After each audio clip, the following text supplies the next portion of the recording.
So yeah, I'm not really looking to like just create a database. I'm more looking to understand these spots like completely.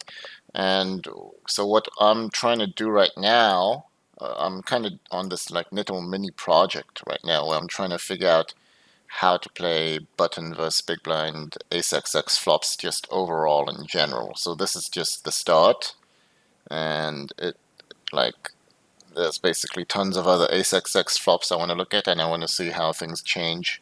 It's going to take a long time to do this, but I want to like create my own like personal database, and think it's going to be worth it in the end.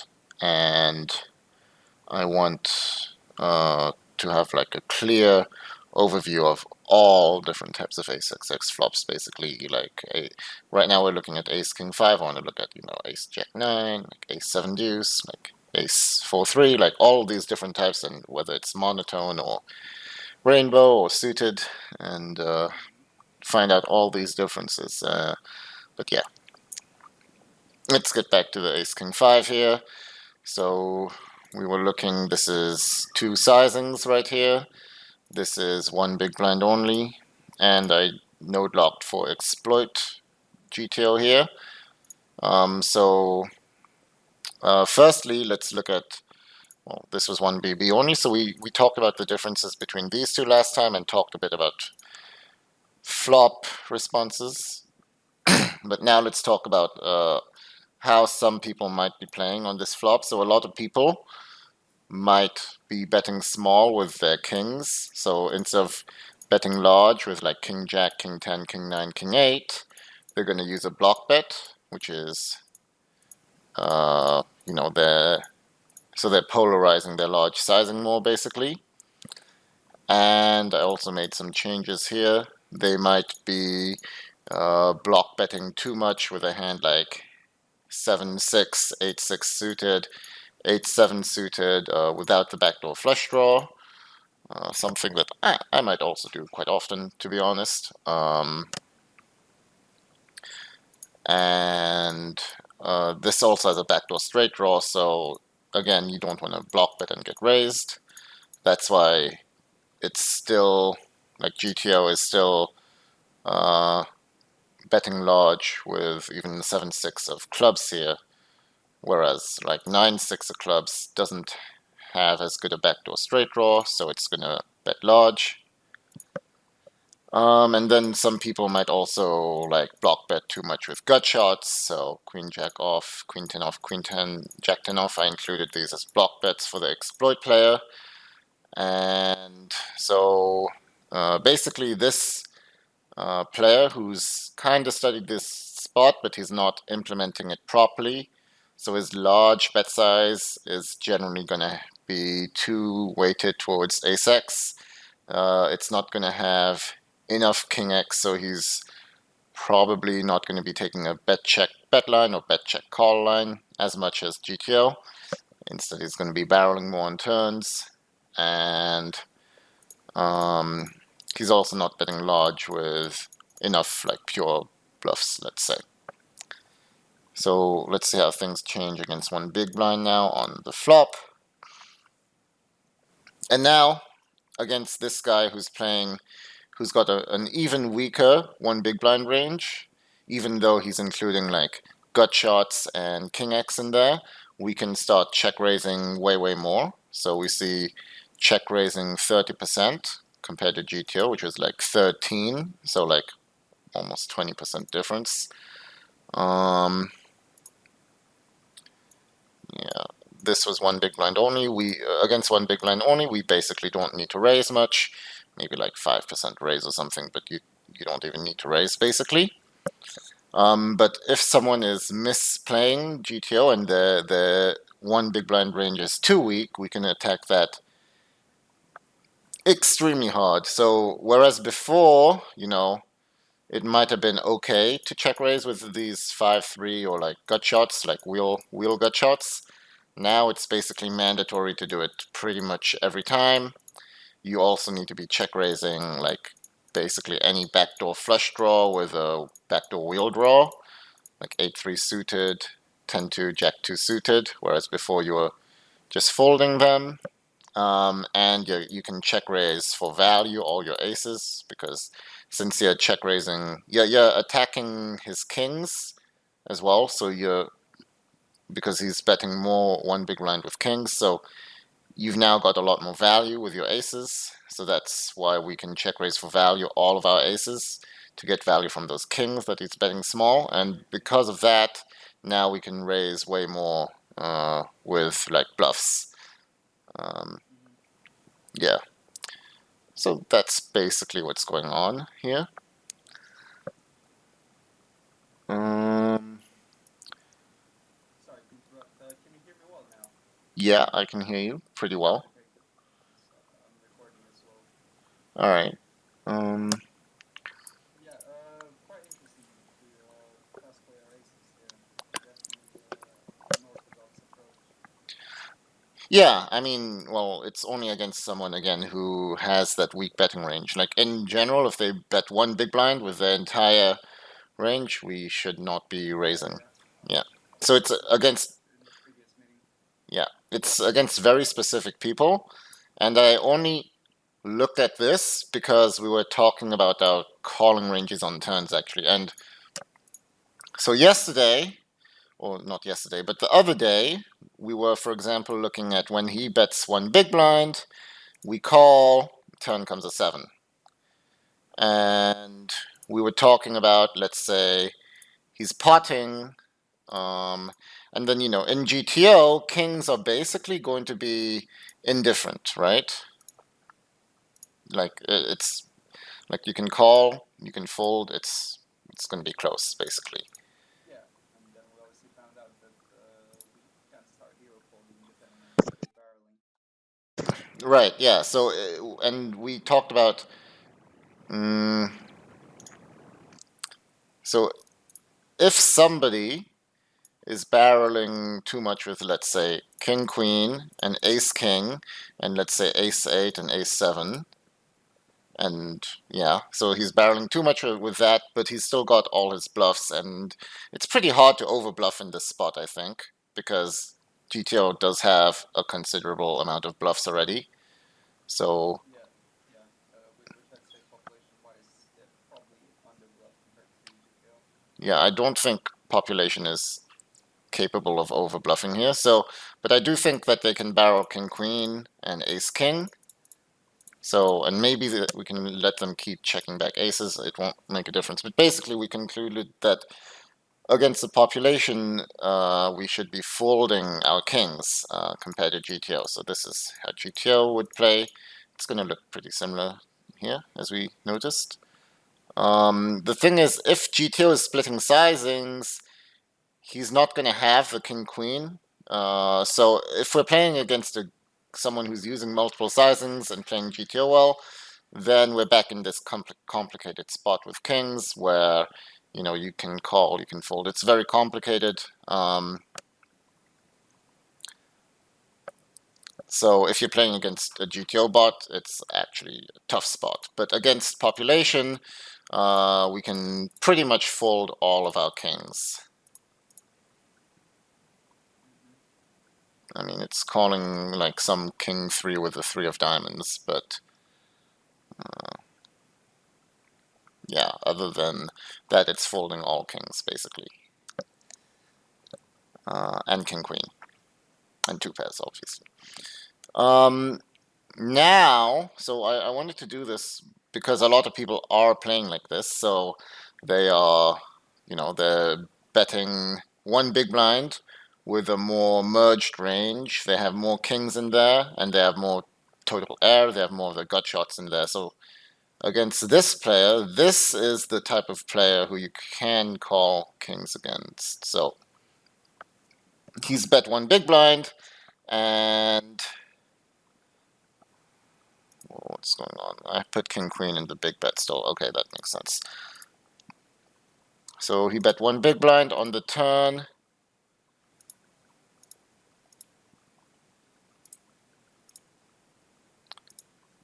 What's going on? Why is this guy never betting? So we bet, we called, we see a flop. Okay, he checks. And then, so the turn barreling range, again, hard to overbluff, but let's say he does barrel with even a lot of his kings. So against him, we can call all of our kings, pretty much. Because this player bet one big blind with a lot of hands that he shouldn't have, so he's going to be barreling not only with kings. So this guy's still betting pretty thin for value. He's still betting king jack, king 10, king 9 even, just for value. But we can still call all of our kings because he should have more bluffs too. Like he's going to have like jack 10, queen 10, jack 9. So yeah, whether or not you can call your kings is going to depend firstly on how they construct their flop range. So if they are playing GTO properly and they're using big sizing and splitting their small sizing properly, we're going to be put in a tough spot as long as they know how to bluff on the turn as well. But if they under bluff on the turn, so then which is going to be kind of easy, like they're not bluffing enough of their jack highs or 10 highs without equity, or if they bet too thin for value or too much value, like if they're betting like the ace king for value or the king queen, that's when we can start to call, well, fold more of our kings.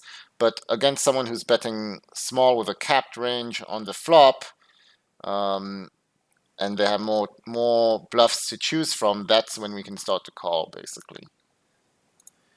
So this is like one of the only situations when we can actually call basically all of our kings.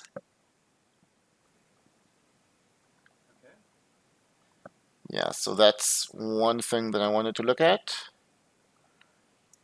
Now let's get back to GTO, because I wanted to look at a few more turns. Basically, we bet, they call. They should be folding all their fives without a backdoor flush draw. They should be calling most of their gut shots, and all their kings and aces, and they shouldn't really be check raising.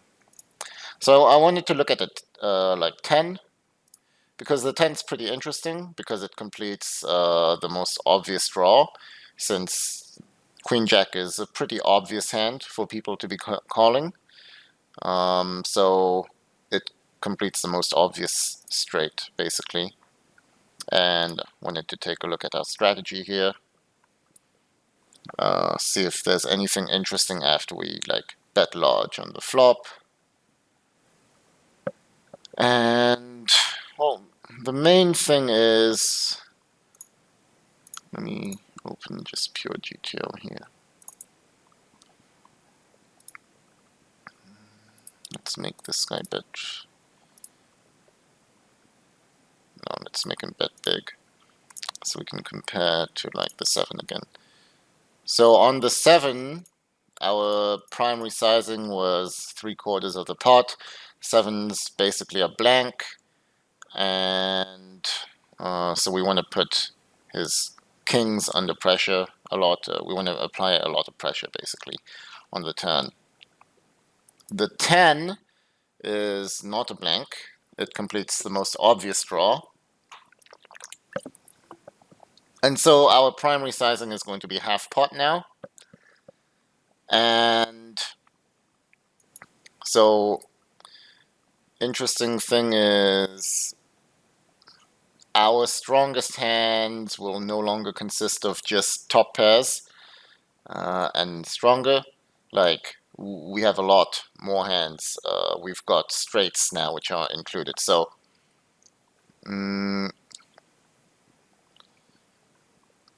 what are these numbers showing? Let me see if I can.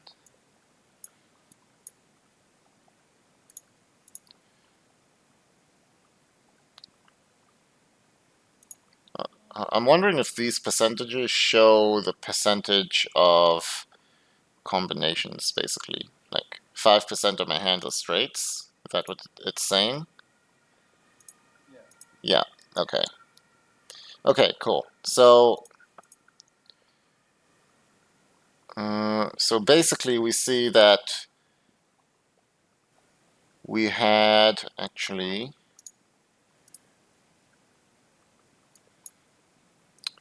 no, it's like 20% of our range that is betting this is going to be top pair. That's what it's saying. I wonder if there's a way that I can see like just the percentage of actual hands, you know, like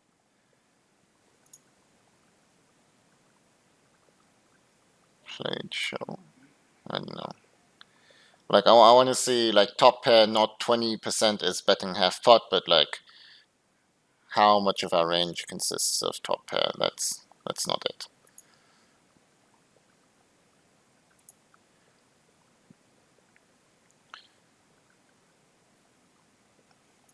Okay, anyways, I guess we can just add it up. So we're gonna have 6% straights, 7, like 27, I mean 17, 37, 37 plus 9 is like 45 around. So 45% of our entire range is going to be top pair or better over here.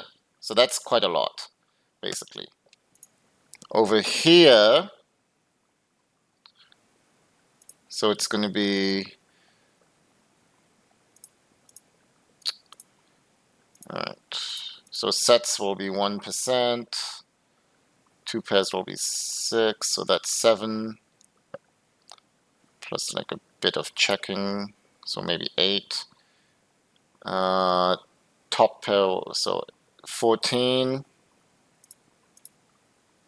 14 plus 23, so 37. So over here, 37% of our range is going to be top pair and better.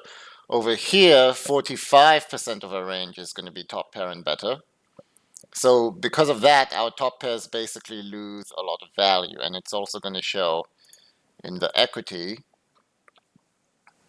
So since our top pairs are losing value, but we still want to be betting most of our top pairs for value, the difference is because our top pairs have a lot less value, we can now bet them with a smaller sizing, basically. So as we see here, a hand like Ace 8 has 76% equity. Here, Ace 8 has 68% equity. So it's like 8% difference around, which is pretty big. Yeah. And obviously, like Queen Jack is the nuts. So that's showing why the sizing is different. It's because the overall equity of in position on this turn is weaker than over here with the hands that it wants to be value betting. Yeah, it makes perfect sense, obviously, due to the big blind calling range as well. Yeah, the big blind's going to have Queen Jack as well.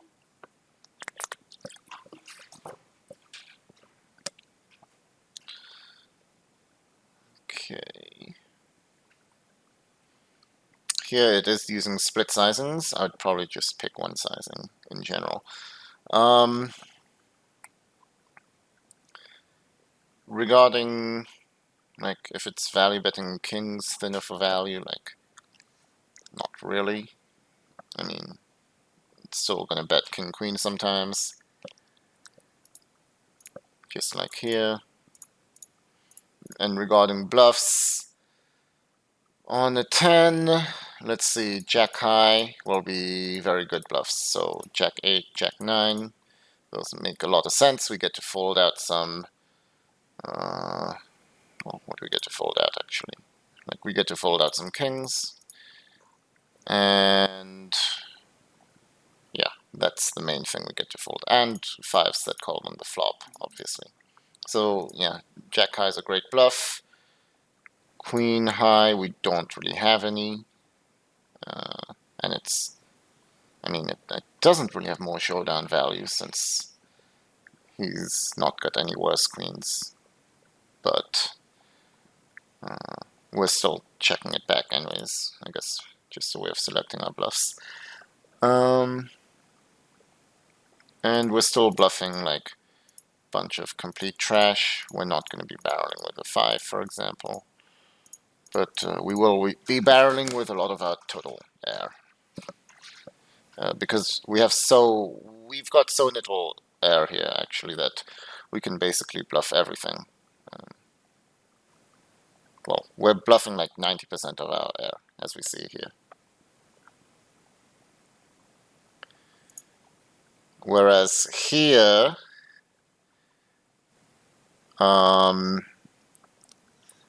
we're checking back a good amount of our air. So that's because a lot of our air here actually has a good amount of equity, and we want to realize that equity. And the board hasn't changed so much. So, you know, we might fold less kings here, compared, at least according to GTO. Here, he's more likely to call a king because a king is much weaker now. I mean, on ace king 10, he's more likely to fold a king than on ace king 7, basically.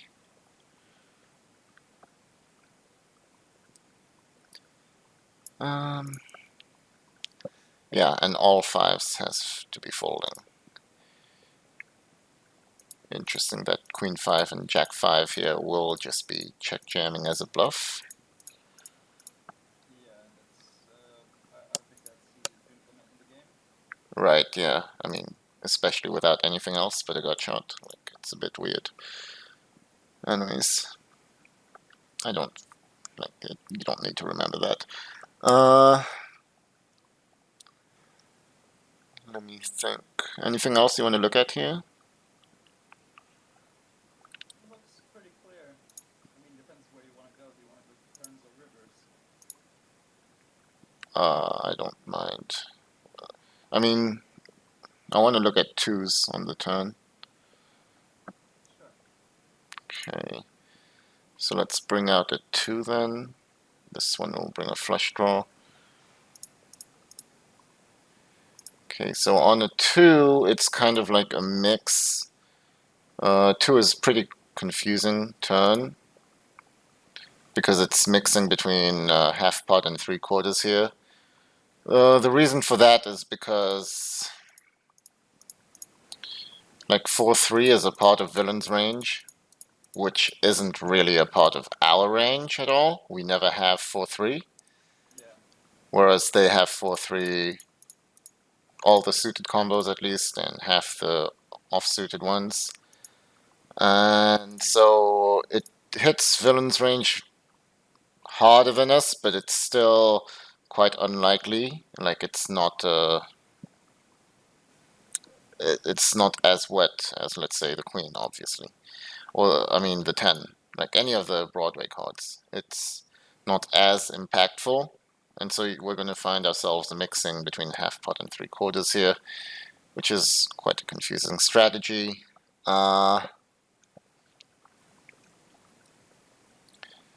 And we see that for our bluffs, we're only going to be bluffing 9 high and worse now. Let's see. 9-7 of hearts will be checking, but 9-8 won't be. So when it comes to flush draws, I think it's basically the lower the flush draw, the more you want to be betting, the more you want to be barreling.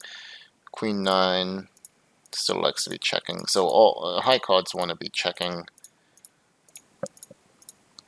So we are definitely not going to barrel our entire bluffing range here, as most people won't be anyways.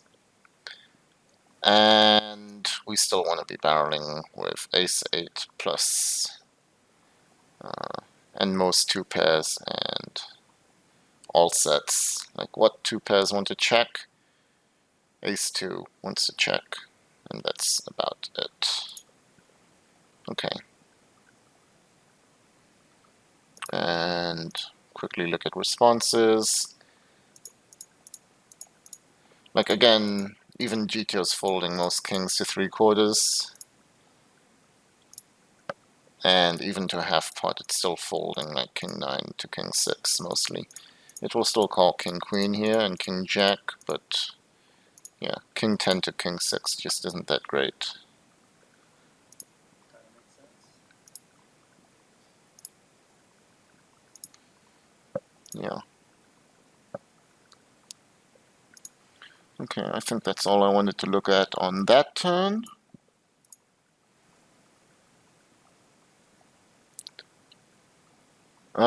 Are there some rivers you want to look at? I don't know. Oh, probably. And I think probably exploring rivers would be interesting. Okay. We could start with like a 2, because I think that's really a blank. Let's say we just bet 3/4. So yeah, on the 2 he can't donk, obviously. It's the least likely to be in out of position's range. And we don't have much money left. And still can't jam every single ace. Bluffing a bit more than half of our bluffs. If we're jamming all our aces for value, which I probably would be, we can probably jam more of our bluffs. Well, that's actually not going to work because we have to, it's not unlocking his bluffs. Alright. So anyways, let's look at more interesting one. Maybe a king. King. So the king, he needs to be donking. No, wait, he's still checking 100%. Okay, well, I guess that's good to note that he can't be donking any kings. I thought maybe he would be, but he's not. Maybe here, if we're betting half pot on the turn, now you can donk a bit, but it's still only 15%.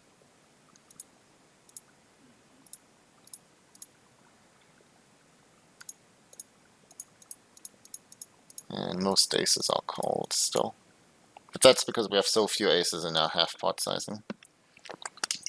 I think it could be interesting to look at flush completing turns as well. Like, I think this is where they'll be donking the most, so we can start with an 8. So on an 8, player 1 is not donking. And the minimum of our value betting will be 2 pairs plus. So we can't just jam ace 9 or ace 4. We need at least a 2 pair to be jamming for value here.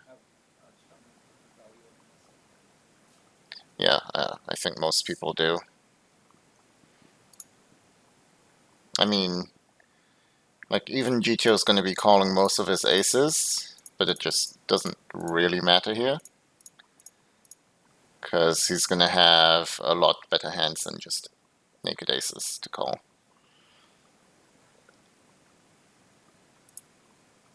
Maybe against a large sizing. Against a large sizing, we've got stronger aces, and we can jam more of our aces. Although ace 9 is still a check.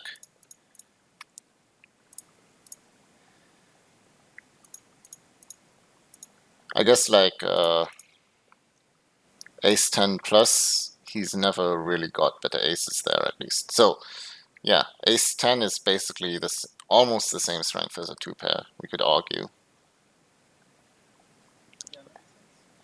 And because of that, you have so few times that you give up with your bluffs as well. Like, I mean, a 5 is even turning itself into a bluff, so you can, yeah. You can turn a 5 into a bluff on the river. I'd expect some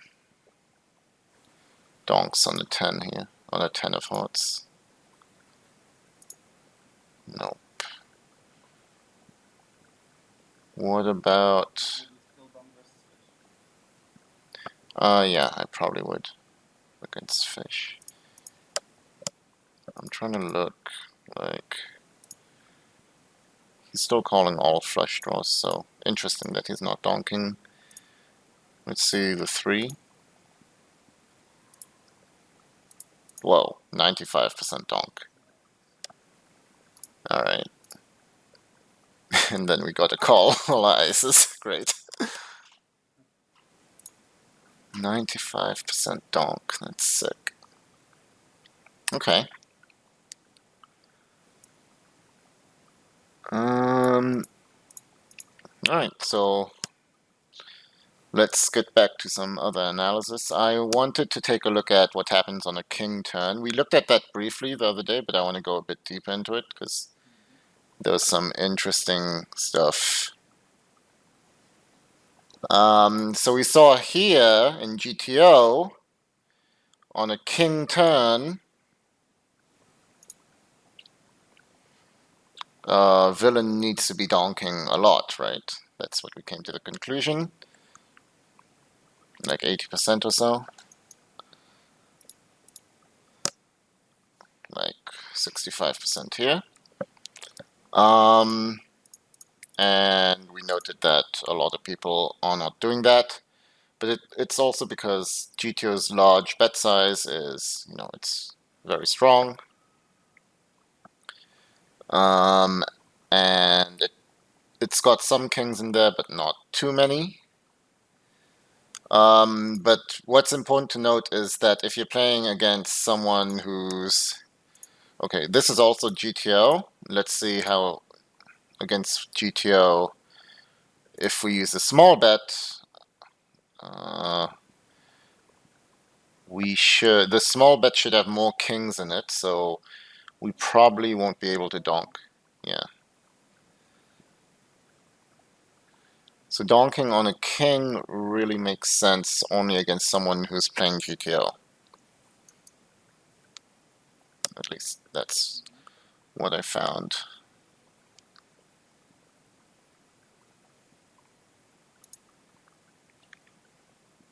Okay, so here we're playing against GTO. The GTO player bet 1 big blind, which he's still got a lot of kings in, but he's still betting a lot of kings with a larger sizing. And on the king, like even when GTO is betting 1 big blind, we can use a very high donking strategy as well.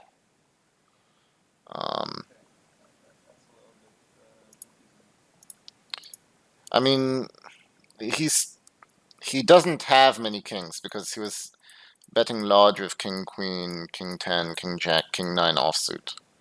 Like the only kings he's got with a small bet are like some suited ones. And he's checking back some suited kings as well. Like he's checking back king 7 suited, king 9 suited with a backdoor flush draw or whatever. So like we still need to be donking at a very high frequency against someone who's playing GTO. Even if they bet 1 big blind. No matter what sizing they choose, we need to be donking a lot, basically. There are some situations where we can check back. I mean, just not donk. So 1 big blind only. So here, this player's betting 1 big blind with his entire range, basically. So he's got everything that he's betting 1 big blind, all aces and all kings. Against this player, I think we would not be donking very much.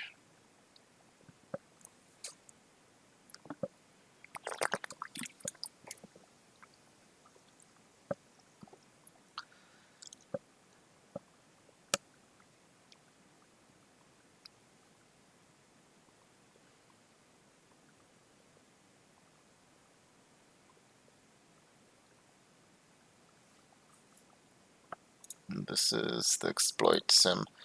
So over here as well, like if we're playing against this exploit player who's betting with a capped range on the flop, or like a more merged range, he's including too many kings in it, as well as more bluffs, but he's also got like aces and kings and some 2 pairs. Still overall it's too like weak, it's got too many kings in it. Against this player, probably we can't be donking much either. So here we see against a 1 big blind only player, we we shouldn't be donking very much. Only like, yeah, 20-25% or so. And really only with like the best hands to do it. So king 4 and worse. Yeah, king 4 and worse. Like these hands, we still expect them to be bluffing some of these hands, like 8-6 suited or whatever on this turn, so we can check those. But like these type of hands with 4s and 3s and deuces, those are good to be donking.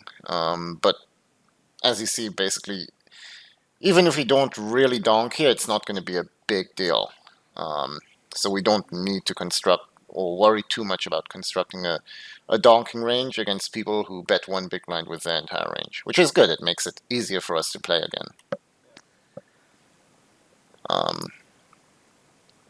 Against this player who's got more kings in his range, we're still donking like half the time, so yeah. If they have a large betting range at all, that's when we do need to start thinking about donking, basically.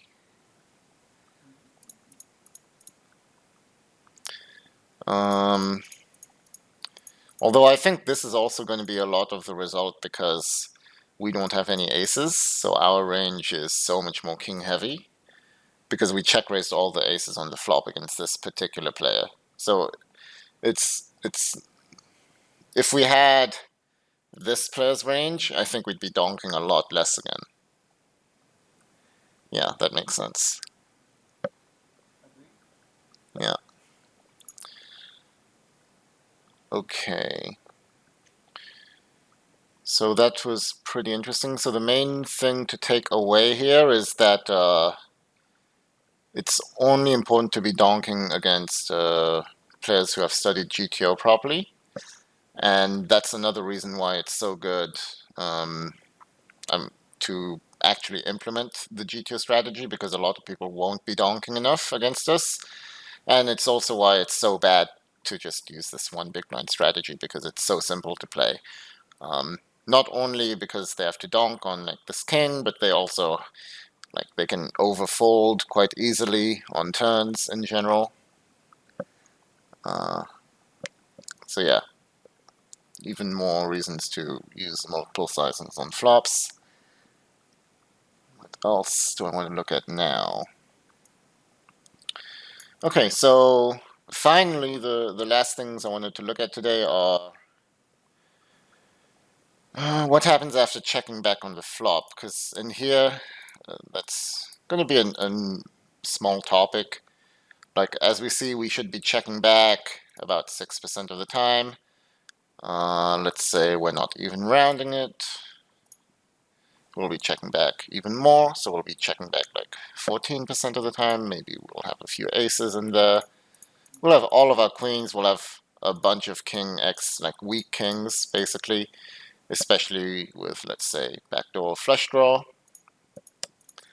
And we'll have a few combos of our weakest aces as well.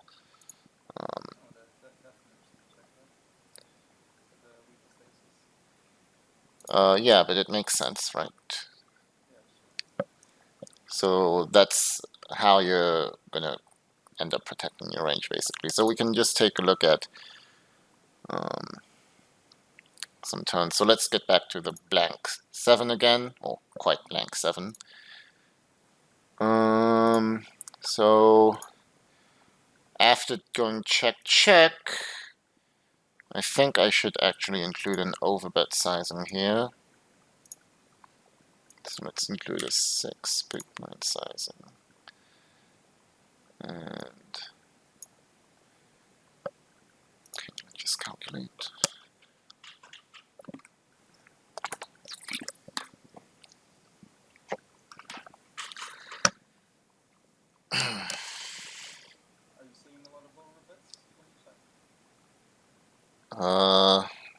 No, definitely not. But I do see like 3/4 quite a lot. But yeah, that obviously doesn't put you under. Yeah, like 3/4 doesn't really put our hands under much pressure. It's like easy call with our kings.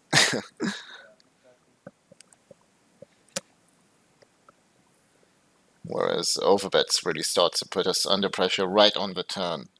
Like if someone's three quarters and jamming or like betting big on the river again, well, that will put our kings under pressure on the river, but still on the turn, not really.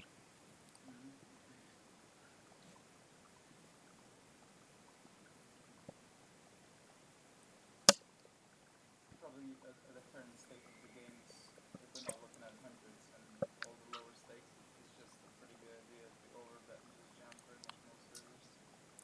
Yeah. I'm wondering how high stakes are now. Haven't played them for a while. I wonder if people are better now, basically. Alright, so on the turn, pot is still a good sizing here. So like the overbet's not as relevant on this flop as, let's say, just standard two Broadway flops like King X or like Queen 10, etc. Overbets are really good there. Over here, not as much. And we see that even kings just want to block bet. So in general, a king will be block betting. Let's see, two pairs will always be betting. So we're going to be betting a ton. We're just going to be checking our like queen highs. We're going to be betting basically every draw except queen jack and jack 10. Like we're going to be betting all of these wheel draws. So the only draws we check are queen jack, jack 10. That means our checking range is quite exploitable, isn't it? I mean, not really. Like your checking range is just weak showdown value in general. So it's going to be like fives and queen high, which is fine. Like, Basically, bottom can just delay and barrel.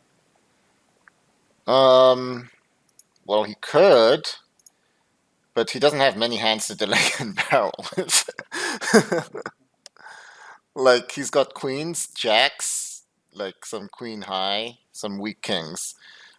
So he doesn't really have very much to be delaying, basically. Yeah, he basically doesn't have anything to delay with. But what happened to those ace X's, the check back ace X's? Yeah.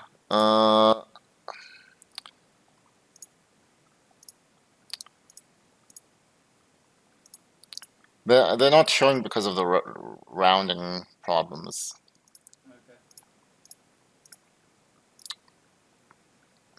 Okay. So check, check. Wait, check, check. Ooh, so confusing. Well, this isn't very pretty. Okay, but maybe if we calculate again. No, but that's the whole point of GTO. Like our range looks capped and exploitable, but actually it's not. It just we are thin value betting with hands that can get some thin value, such as a king.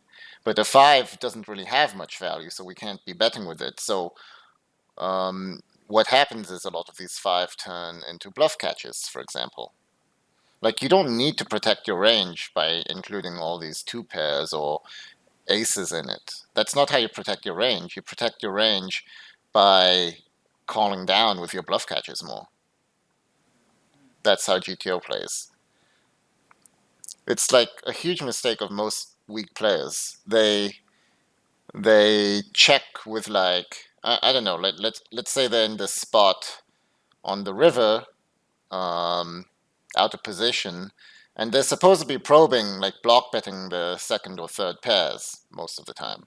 But they just check them, intending to check call because they're like, oh, what if he, oh, well, what if he raises me on the river? I don't want to call against the raise, or what if he's going to bet large? I need some hands to call large with. Well, you can call large with bottom pair. You don't need mid pair to call a large bet. You can bluff catch with your weaker hands because your mid pairs still have value. Like if you're not betting your mid pairs, you're losing value from all those bottom pairs because those are never going to bet, obviously. Yeah, yeah, yeah. I see, I see. So you still bet with like your mid pairs, your second and third pairs in general. But you still have some hands to bluff catch with. It's not like you're unbalanced, and that's a problem a lot of people have. But I mean, it's pretty interesting how to play against those guys too, because basically you just don't bluff against them. Like you don't bet check bet too much, stuff like that. Or if you do, you need to overbet because they're not going to fold like second pair to 3/4 sizing, right? So players like that, they tend to bet all of their air as a probe. So then you can just call against the probe with like king high, which is really funny as well. So every time a player like that bets into you, you can call with king high. And every time he checks, you just don't bluff. Or if you do, you like overbet again, like 4x jam. Pretty funny. Interesting, interesting. I don't implement that into my game or bet jams in these spots. But that's the only way to exploit these players if you want to bluff. Otherwise, you just don't bluff at all. Okay, so now we can see like more of his entire range. He's got some aces, but we see he's still got a lot of hands. He's gonna check. He's gonna check again most of his kings. They just don't have that much value. Same with like under pairs. They just don't have that much value. And even I don't know, like turning queens into a bluff maybe. I'm not sure. But like he's still like GTO should still be checking back sometimes, intending on either delay bluffing or hitting a pair or something, or like he should also be checking back some kings in order to call. He should be checking back aces again sometimes. But yeah, I don't know. I don't think the delay strategy is as interesting as probe strategy.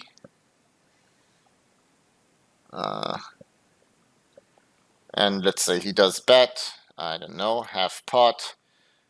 We will still have hands to call with. Like, what is going on? Okay, something happened. Okay, we're just not probing much. Interesting. Is this right? Yeah, check, check. Okay, so we're just not probing much. Okay. So the last solution was wrong. This is the correct one. Right. Yeah, we're basically not probing much, and our main sizing will be overbets, although it does mix in some like 3/4 sometimes. But yeah, overbet will be the main sizing. And you're mainly going to overbet with, well, what are we doing it with? Strong aces and 2 pairs, although we still have to check sometimes. And we're checking all of our kings. We're checking basically all of our air. The only air we're bluffing will probably be flush draws, yeah. So it's not even air, like it's air with equity. We're not bluffing without equity, basically. Pretty simple game, really, from out of position. Yeah. I mean, I don't know, maybe some people would be betting too much with aces and betting too much with like 2 pairs and stuff. But in terms of bluffs, I don't think it's very difficult. Like they just bluff with equity and that's it. So when we check, like GTO's strategy isn't taking advantage of too much, but that's fine. Um, it's just a spot which is quite intuitive for humans, which I don't think humans will be making too many mistakes against the check, which is fine because they're still making big mistakes against a large bet. They're still making big mistakes against a small bet when we do use GTO because they're not raising enough. So even if they won't make too many mistakes when we check, I think our overall strategy is still better played as GTOs, especially since like we're not going to be checking very much in general. Let's see, check. Come back here.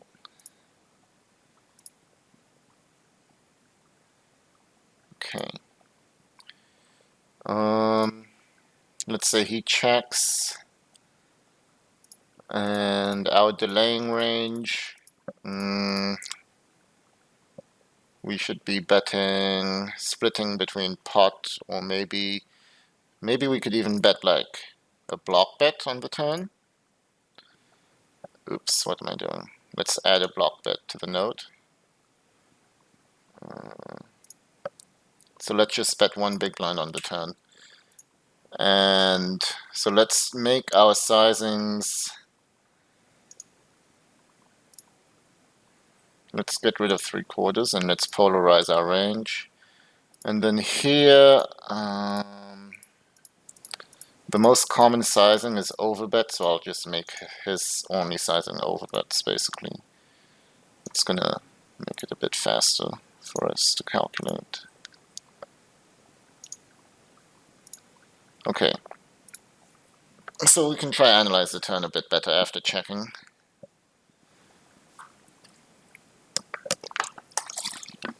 And then we'll be done with this flop texture finally. Yeah, and then I have all these other ace-high flops I want to look at. But I'll probably just make my own videos, to be honest, and I'll send them to you. Yeah. But yeah, this is like my little project right now. I want to find out everything about ace-high flops, button versus big blind. So you should like get your own project and like work on something.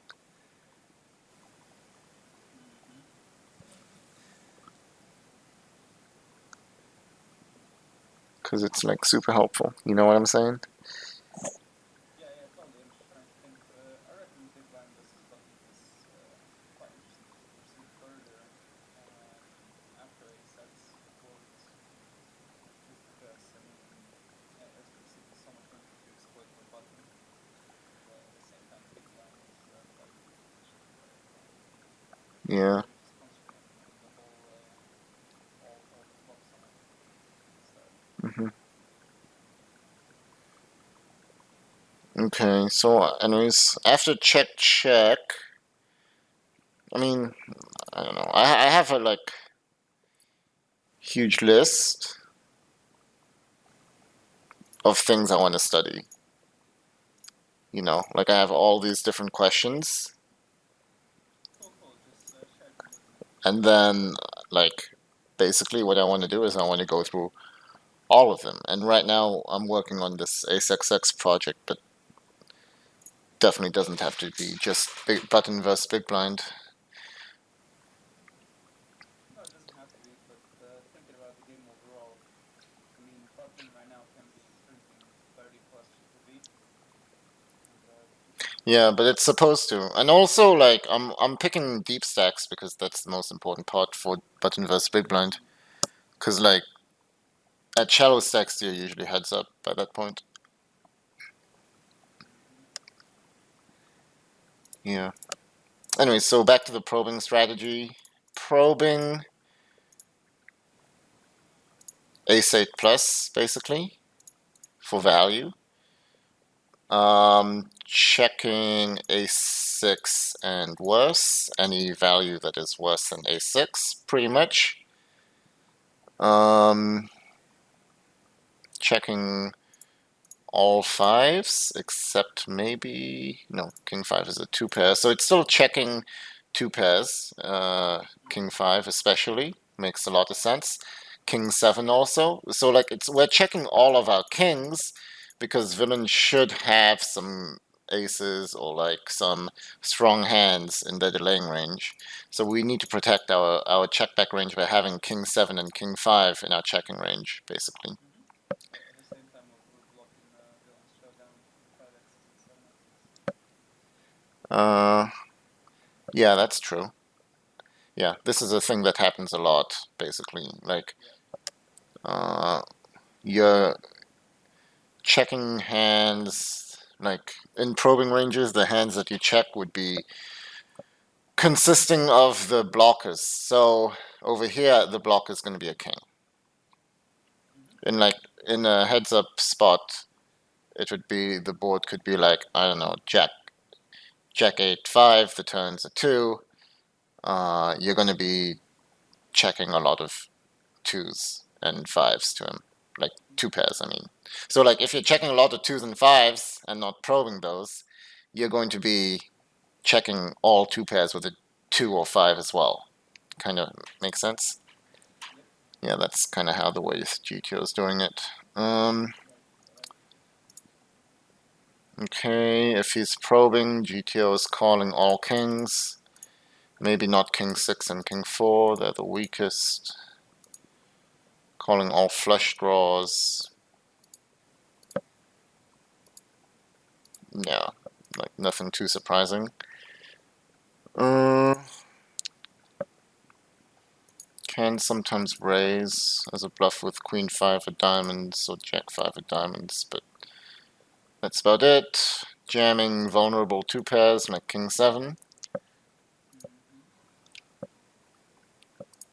Folding under pairs.